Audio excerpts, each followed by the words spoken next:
Good morning students. एक बार पुनः आप सभी का श्री राजाराम उच्च माध्यमिक विद्यालय मोजियावा सांचौर के डिजिटल प्लेटफॉर्म पर स्वागत करता हूं। मित्रों, आज अपन बात करेंगे कक्षा 10 के हिंदी विषय में जो व्याकरण के पार्ट हैं उनसे संबंधित अपन बात करेंगे।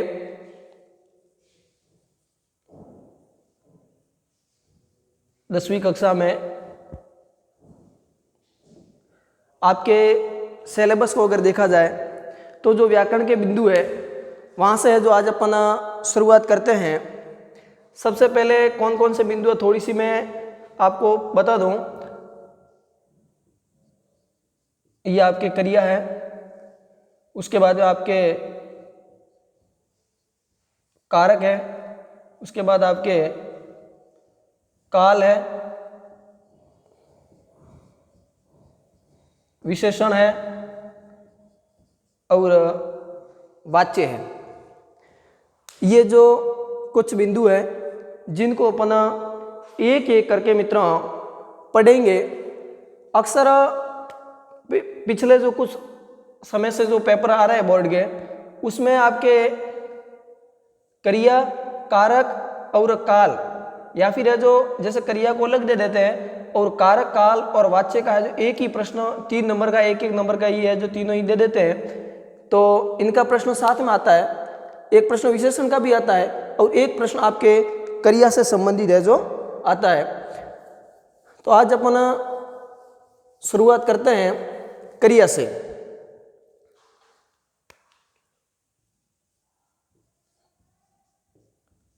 अब मित्रों, जो मैंने ये शब्द लिखा है, यह शब्द अक्सर मैं इसको क्रिया पढ़ता हूँ और जब मैं इसको क्रिया पढ़ता हूँ तो विद्यार्थी के मन में ये शंका रहती है कि सर हम तो शुरुआत से ही इनको क्रिया न पढ़ करके क्रिया पढ़ रहे हैं।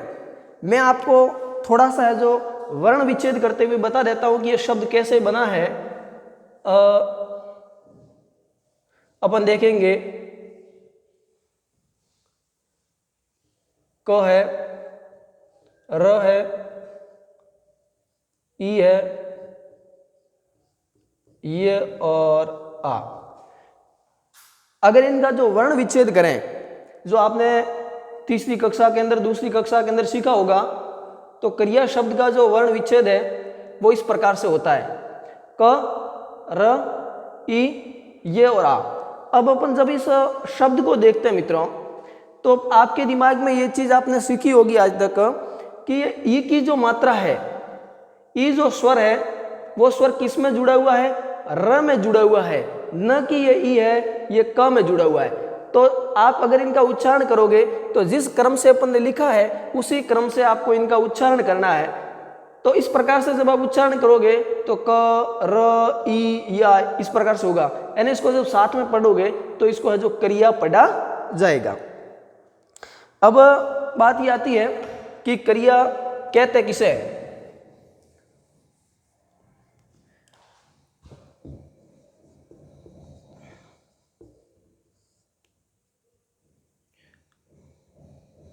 क्रिया का मतलब होता है मित्रों करना। क्रिया का शाब्दिक अर्थ क्या होता है? करना। यानी किसी, अगर अपन परिभाषा की बात करें कि किसी काम को करना या होना जहां पर भी मिले वो क्या कहलाएगी? आपकी क्रिया कहलाएगी।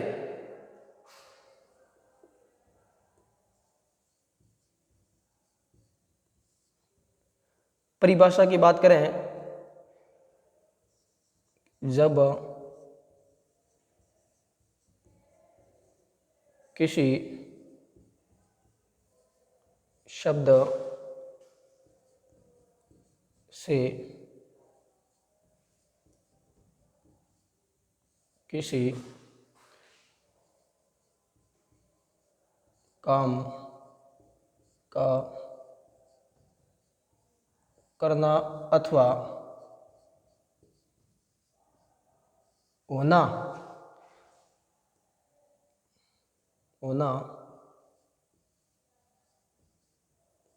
प्रतीत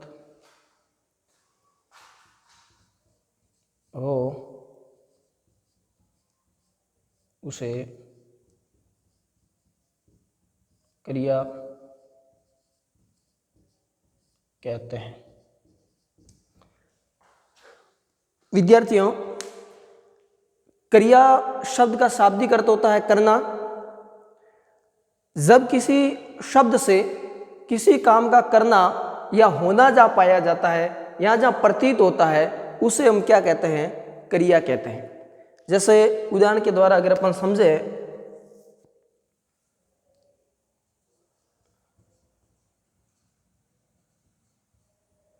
दौड़ना, ये शब्द क्या है? यह शब्द मित्रों क्रिया है। क्यों?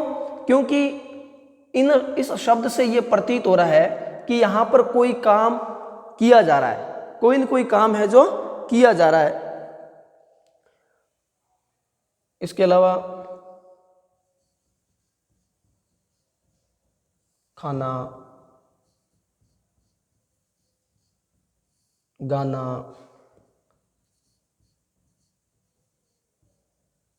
रोना, ये तमाम जो शब्द है, ये शब्द जो है इन शब्दों से, जैसे गाना यानी गीत गाया जा रहा है, रोना कोई रो रहा है, ये रोना भी एक क्या है? क्रिया है। खाना कोई खाना खा रहा है, ये भी क्या है? एक क्रिया है। तो इस प्रकार के जो शब्द है वो शब्द क्या कहलाते हैं? क्रिया कहलाते हैं। अब इनकी पहचान क्या है? तो इनकी पहचान अपन यूँ देखते हो कि लगभग ना इनके पीछे आता है। क्रिया शब्द में क्या आता है कि मूल शब्द के साथ में जो ना लगा हुआ होगा वो क्या कहलाएगा? वो शब्द है जो क्रिया कहलाएगा। जैसे दौड़ना, खाना, पीना, रोना, हंसना, मरना, जीना, पढ़ना, लिखना, अभ्यास करना, अध्ययन करना, बोलना, सुनना, ये जो तमाम शब्द है वो शब्द क्या कहलाते हैं? क्रिया कहलाते हैं। अब ये परिभाषा अपन ने पढ़ी। क्रिया अपन पढ़ रहे हैं कक्षा 10 हिंदी व्याकरण का पहला बिंदु क्रिया। क्रिया का शाब्दिक अर्थ होता है करना। परिभाषा अपन ने देखी कि जब किसी शब्द से किसी काम का करना या होना प्रतीत हो तो उसे क्या कहते हैं? क्रिया कहते हैं। यानी कोई ऐसा शब्द जहां आपको लगे कि यहाँ कोई काम हो रहा है तो उसे हम क्या कहेंगे? उसे हम क्रिया कहेंगे।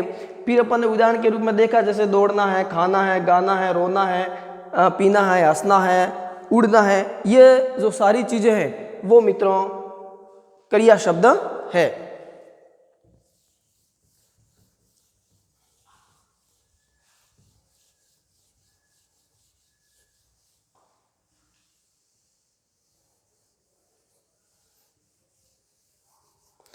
अब मित्रों बात आती है क्रिया के भेद।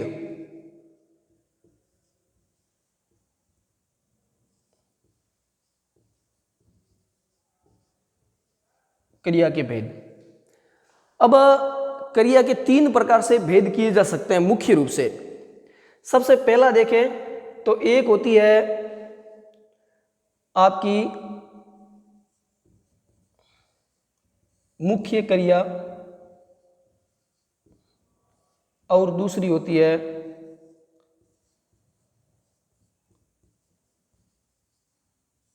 सहायक क्रिया। क्रिया के भेद पढ़ रहे हैं। मुख्य रूप से अपन यूं देखें तो क्रिया 2 प्रकार की, एक मुख्य क्रिया, एक सहायक क्रिया। अब मुख्य क्रिया कौन सी? यानी जैसे अपन ने कहा, मैं एक वाक्य लिखता हूं, राम पढ़ता है।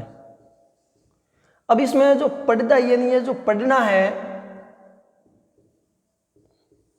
ये तो क्या है? आपकी मुख्य क्रिया है, जिसको आप इंग्लिश में कहते हो मेन वर्ब। जो आप मेन वर्ब कहते हो मुख्य क्रिया, तो ये तो आपकी क्या है? मुख्य क्रिया। और ये जो है इसको कहते हैं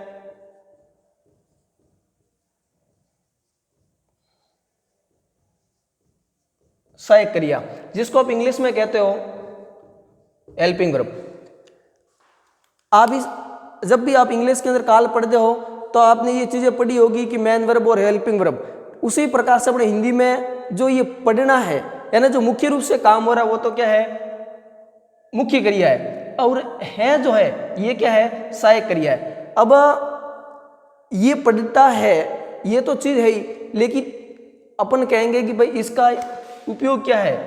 तो मित्रों इसका उपयोग एक तो ये है कि इनके माध्यम से अपने को है जो काल की जानकारी होती है, कि जैसे राम पड़दा है तो ये वर्तमान काल का वाक्य है, राम पड़दा था अगर ये लिखा होता तो उनसे अपने को ये जानकारी मिलती कि भाई ये जो वाक्य है वो है जो भूतकाल का है।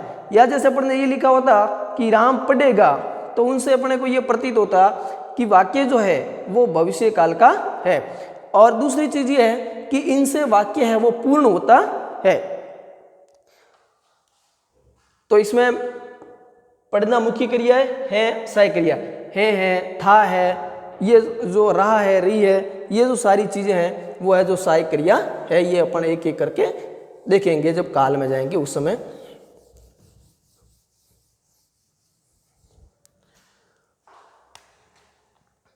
अब है क्रम के आधार पर क्रिया के भेद।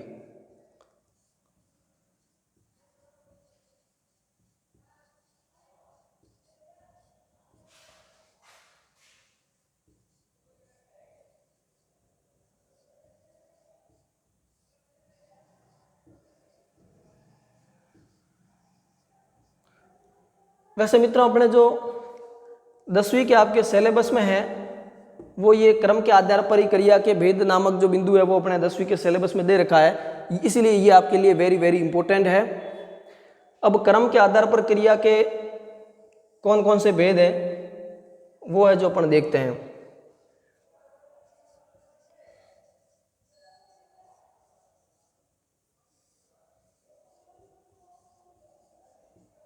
सकर्मक क्रिया,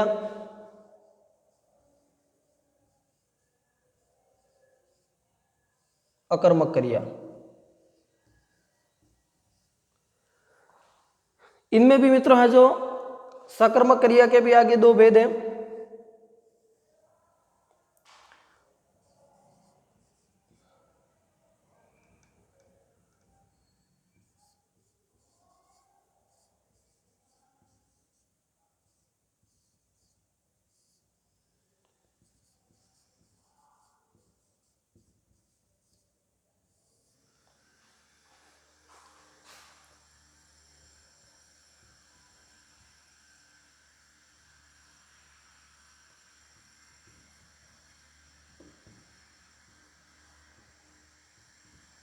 एक कर्मक सकर्मक, द्विकर्मक सकर्मक।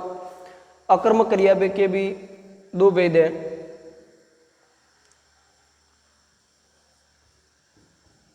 पूर्ण अकर्मक और दूसरा है अपूर्ण अकर्मक क्रिया। देखिए मित्रों अपन पढ़ रहे हैं जो अपने 10वीं के सिलेबस में आपके दे रखा है कि क्रम के आधार पर क्रिया के भेद। क्रम के आधार पर क्रिया के दो भेद है, एक है सकर्मक क्रिया, एक है अकर्मक क्रिया। सकर्मक क्रिया के भी दो भेद है, एक है एक कर्मक सकर्मक, दूसरा है द्विकर्मक सकर्मक। अकर्मक क्रिया के भी दो भेद है, पूर्ण अकर्मक क्रिया और अपूर्ण अकर्मक क्रिया। अब अपन एक एक चीज को यानी पहले सकर्मक क्रिया को पढ़ेंगे, फिर सकर्मक के जो दो भेद है इनको पढ़ेंगे, अकर्मक क्रिया को पढ़ेंगे। इनके दोनों भेदों को है जो अपन व्यवस्थित रूप से अध्ययन करेंगे। इनको मैं साफ करता हूं, आप निश्चित रूप से अपनी नोटबुक में लिखते होंगे। जो ये समय आपको मिल रहा है इस समय का आप निश्चित रूप से सदुपयोग करें। औरों से आगे निकलने का बेहतरीन अवसर है, उस अवसर को आप हाथों से जाने मत देना और बढ़िया तरीके से तैयारी करना। ये चीज़ें जो अपन पढ़ रहे हैं ये केवल आपके 10वीं के लिए ही इम्पोर्टेंट नहीं है मित्रों, ये आपके ज़िंदगी भर काम आने वाली चीज़ें हैं। आप भले फर्स्ट ग्रेड सेकंड ग्रेड से लेकर के टीचर वैकेंसी से लेकर के पटवारी, ग्राम सेवक और जो भी छोटी मोटी पोस्ट हैं उन सभी में निश्चित रूप से ये हिंदी व्याकरण आती है और उनमें से एक टॉपिक क्रिया का भी आपके रहता है। तो ये चीज़ें आपके जीवन भर काम आने वाली है। अब कर्म के आधार पर अपने क्रिया के भेद पढ़ रहे हैं और सबसे पहले अपन पढ़ रहे हैं सकर्मक क्रिया। जैसा मित्रों नाम से ही पता चल रहा है सकर्मक यानी कर्म सहित। अपन परिभाषा लिखे हैं कि जहाँ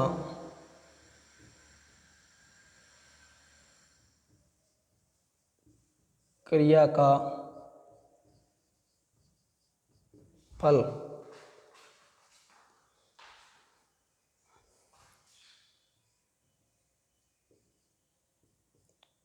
कर्ता पर न पड़कर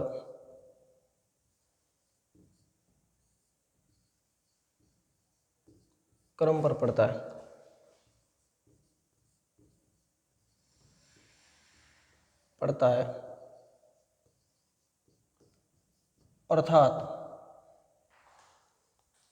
अर्थात जहाँ वाक्य में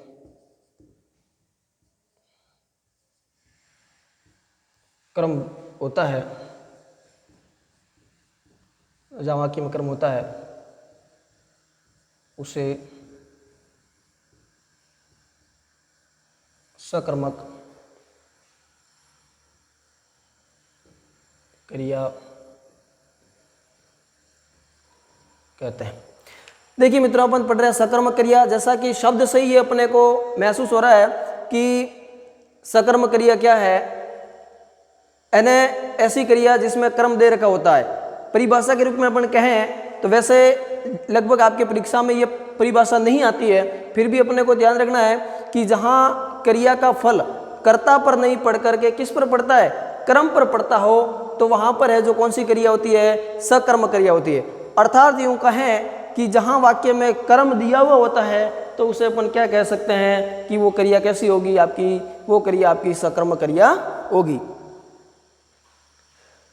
जैसे मैं वाक्य लिखता हूँ,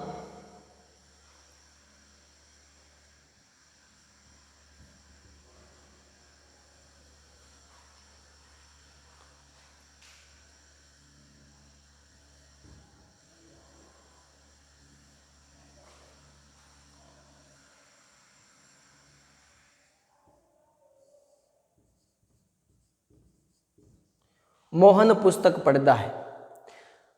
अब आपके परीक्षा में बस ऐसा ही वाक्य दिया होगा और आपसे पूछा जाएगा कि ये वाक्य सकर्मक है या अकर्मक है, ठीक है ना। तो आपको क्या करना है कि इस वाक्य की पहचान करनी है कि भाई ये वाक्य सकर्मक है या अकर्मक है।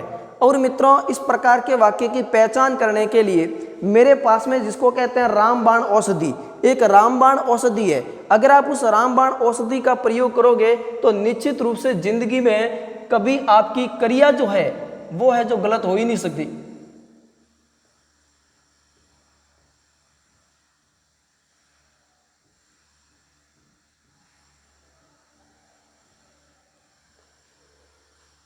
क्या, किसे या किसको, ये जो शब्द है ये आपके वेरी वेरी और वेरी इंपॉर्टेंट है, ठीक है ना। इन तीन शब्दों को अगर आप ध्यान रखोगे, जिसको आप जो क्वेश्चन वर्ड कहते हो इंग्लिश में, प्रश्नसूचक जो शब्द है, इन तीन शब्दों को अगर आप ध्यान रखोगे तो निश्चित रूप से आपकी क्रिया कभी गलत होनी ही नहीं है। और इसको मैं कहता हूँ रामबाण औषधि, ठीक है ना। तो इस रामबाण औषधि का अगर आपने प्रयोग कर लिया तो उसके बाद में आपका वाक्य गलत हो ही नहीं सकता। अब बात यह आती है कि इसका प्रयोग करना कैसे है। तो इनका मित्रों प्रयोग इस प्रकार से करना है कि जो आपकी मुख्य क्रिया है, कौन सी क्रिया, जैसे मैं अगर आपको इनको नीचे लिख दूं कि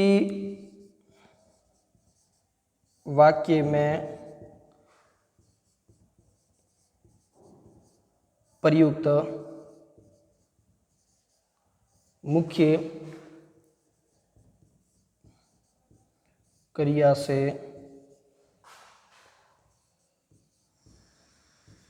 पहले क्या किसी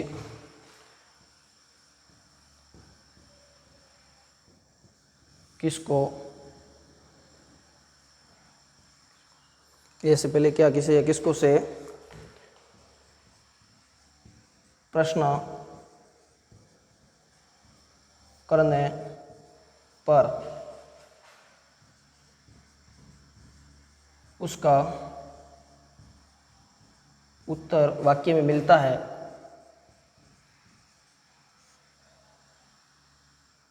उत्तर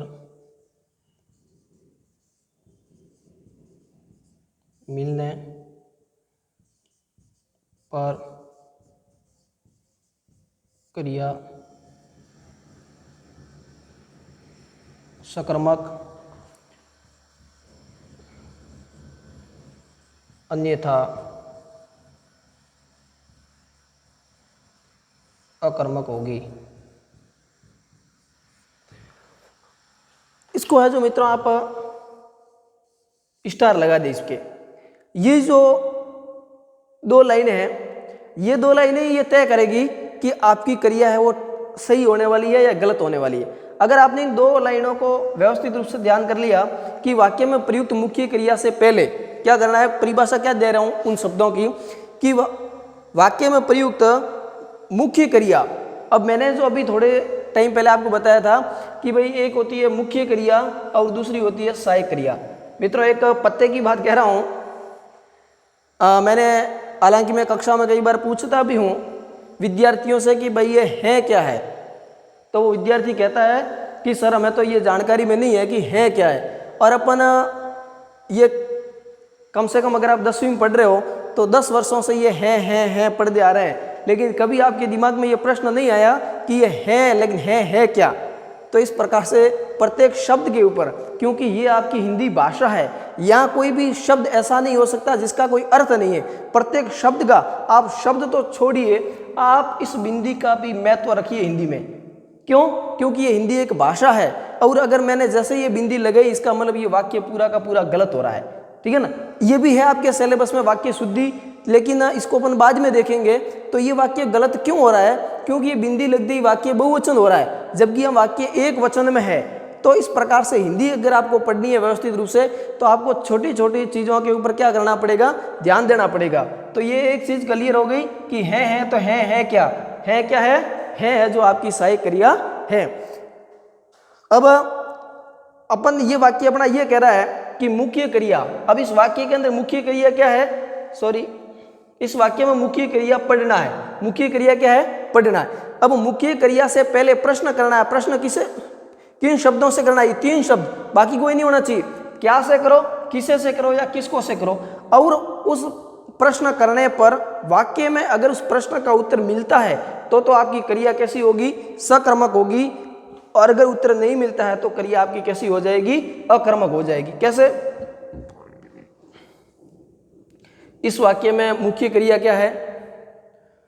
पढ़ना है। क्या है मुख्य क्रिया?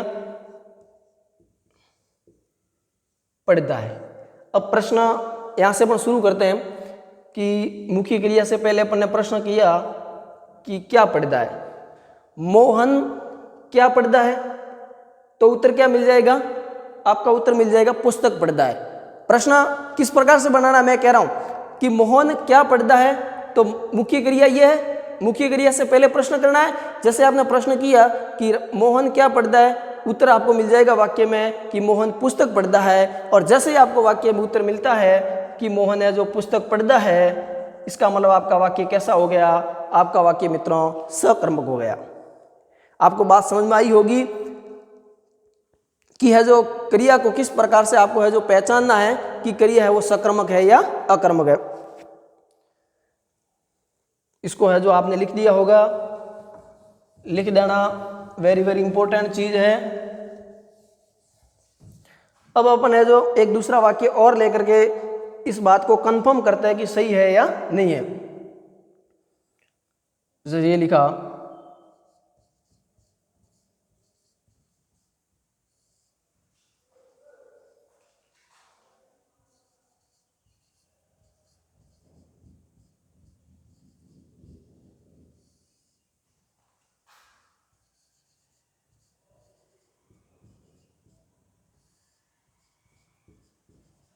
ये वाक्य लिखा, सोहन फुटबॉल खेलता है। सोहन फुटबॉल खेलता है। अब यहाँ आपकी मुख्य क्रिया क्या है? खेलता। और है क्या है आपकी? सहायक क्रिया है। मैंने ये बता दिया कि सहायक क्रिया का काम क्या है। एक तो वाक्य को पूर्ण करना, ठीक है ना, और दूसरा है काल की जानकारी देना। तो अब आपको क्या करना है कि वाक्य सकर्मक है या अकर्मक है। इस बात की जानकारी लेने के लिए आपको इस रामबाण औषधि की तरफ जाना पड़ेगा।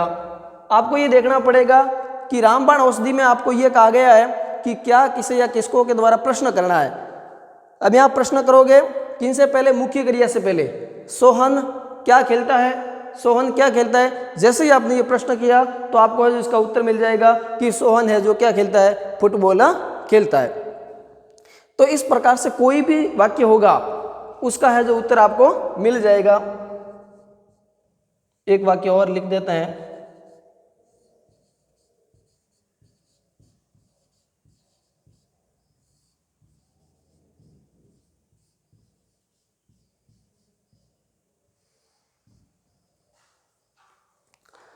राम ने रावण को मारा। राम ने रावण को मारा, बिल्कुल मारा था, राम ने ही मारा है और किसी ने नहीं, इसलिए इसमें कोई शंका तो नहीं है। लेकिन इस वाक्य को अपन प्रयोग करके ये देखते हैं कि भाई राम ने रावण को मारा, ये वाक्य है जो अपने देखना है क्रिया की दृष्टि से सही है या गलत है। अभी न्यूज चैनल पर है जो ये धारावाहिक के रूप में रामायण भी आपको दिखाई गई थी, तो इस बात को आप जानते होंगे, आपने देखी भी होगी, देखनी भी चाहिए, क्योंकि ये जो एक रामायण है या रामचरितमानस जो है वो केवल एक धार्मिक ग्रंथ ही नहीं है मित्रों, ये आज के समय की एक महती आवश्यकता है। आज के समय में कैसा व्यवहार होना चाहिए वो अगर अपन इस रामचरितमानस को पढ़ लें या उनका अनुसरण कर लें तो निश्चित रूप से आज के ज़माने की सारी समस्याएं खत्म हो सकती है। तो अपने को देखना है क्रिया, यानी वाक्य में मुख्य क्रिया क्या है, मारना। अब ये क्रिया सकर्मक है या अकर्मक है, ये अपने को देखना है मित्रों। मुख्य क्रिया क्या, मारना, यहां लिख देते हैं अपन मारना।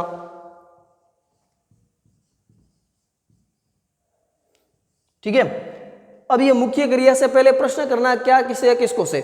अब इसमें मैं एक पत्ते की बात ये कह देता हूं कि अगर क्या से प्रश्न आपको कब करना है, भले आप प्रश्न कभी भी कर सकते हो, लेकिन क्या प्रश्न का उत्तर आपको तभी मिलेगा जब आपका जो क्रम है वो निर्जीव होगा, और किसे या किसको का उत्तर आपको तब मिलेगा जब आपका क्रम है वो क्या हो जाएगा मित्रों, सजीव होगा। ठीक है ना। तो राम ने रावण को मारा, मारना क्रिया है। राम ने क्या मारा, इसका उत्तर तो बराबर व्यवस्थित नहीं मिल रहा है। राम ने क्या मारा, व्यवस्थित नहीं मिला है। क्यों? क्योंकि आपका जो क्रम है वो कैसा है, आपका जो क्रम है वो सजीव है। तो राम ने किसे मारा, रावण को मारा। राम ने किसको मारा, उत्तर मिल जाएगा वाक्य में आपको रावण को। तो इस प्रकार के जो भी वाक्य होंगे वो क्या कहलाएंगे, आपको है जो ये आपके वाक्य सकर्मक वाक्य है। और इस प्रकार से क्या, किसे या किसको से प्रश्न करने पर आपको ये चीज जानकारी में आ जाएगी कि भाई जो आपका वाक्य है वो किस प्रकार का है। अब अपन है जो आगे बढ़ते हैं और इसी सकर्मक के जो दो भेद हैं, ये वाक्य वैसे उन दो भेद अपन ने पढ़े थे कि एक क्रमक सकर्मक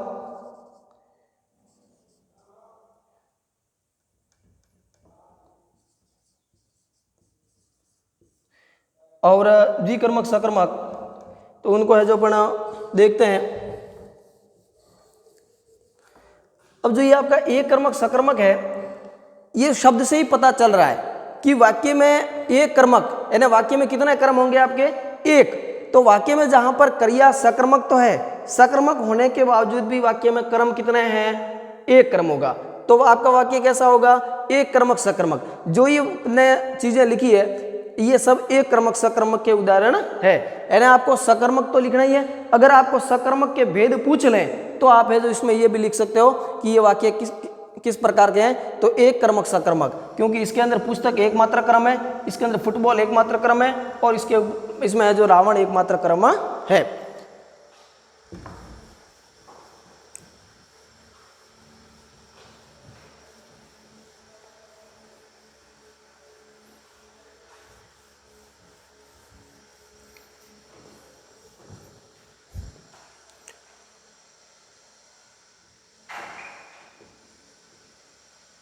अब अपन अगला भेद पढ़ते हैं, द्विकर्मक सकर्मक का क्रिया। जो द्विकर्मक सकर्मक क्रिया है, नाम से ही पता चल रहा है कि द्विकर्मक यानी ऐसी क्रिया जिसके अंदर कर्म कितने होंगे, दो क्रम होंगे। द्वि का मतलब आप समझते हो, दो, यानी ऐसी क्रिया जिसके अंदर दो क्रम होंगे वो किस प्रकार की क्रिया कहलाएगी, द्विकर्मक सकर्मक क्रिया कहलाएगी। उदाहरण देखते हैं।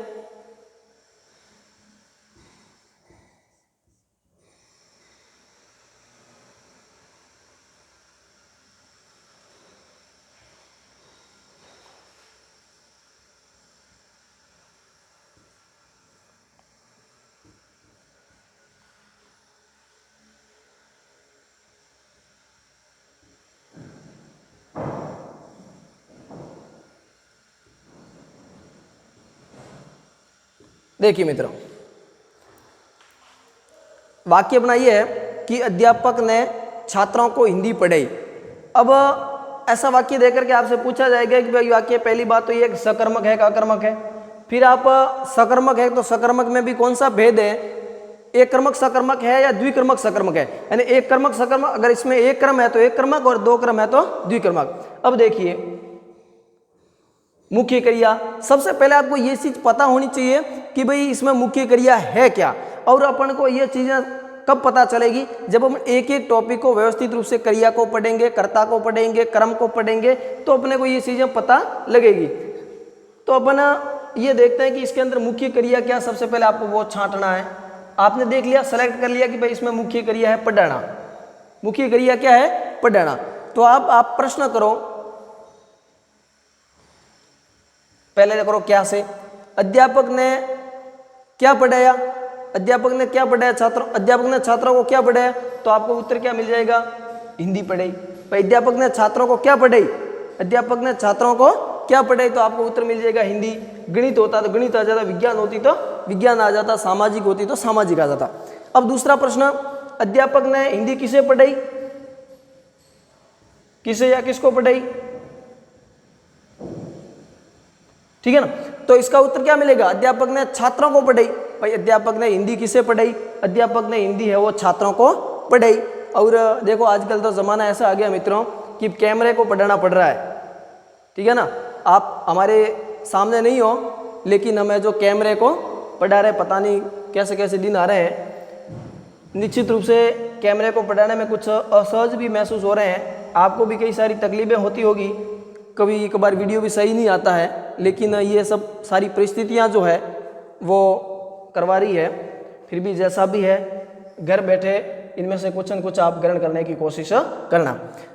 तो ये प्रश्न ये था कि अब इसके अंदर क्रम कितने हैं, दो क्रम है, ये दूसरा क्रम है। अध्यापक ने किसे हिंदी पढ़ाई, छात्रों को पढ़ाई। अध्यापक ने छात्रों को क्या पढ़ाया, ठीक है, तो हिंदी पढ़ाई। और अध्यापक ने छात्रों को क्या पढ़ाया, तो उत्तर क्या मिल जाएगा, हिंदी। अध्यापक ने हिंदी किसे पढ़ाई या किसको पढ़ाई, तो उत्तर क्या मिल जाएगा, छात्रों को। यानी इस वाक्य में आपके कितने क्रम हैं, दो क्रम हैं। एक क्रम तो है आपका छात्रों, दूसरा क्रम है आपका हिंदी, ठीक है। ये इस प्रकार के जो भी वाक्य होंगे वो क्या कहलाएंगे, आपके द्विकर्मक सकर्मक वाक्य कहलाएंगे।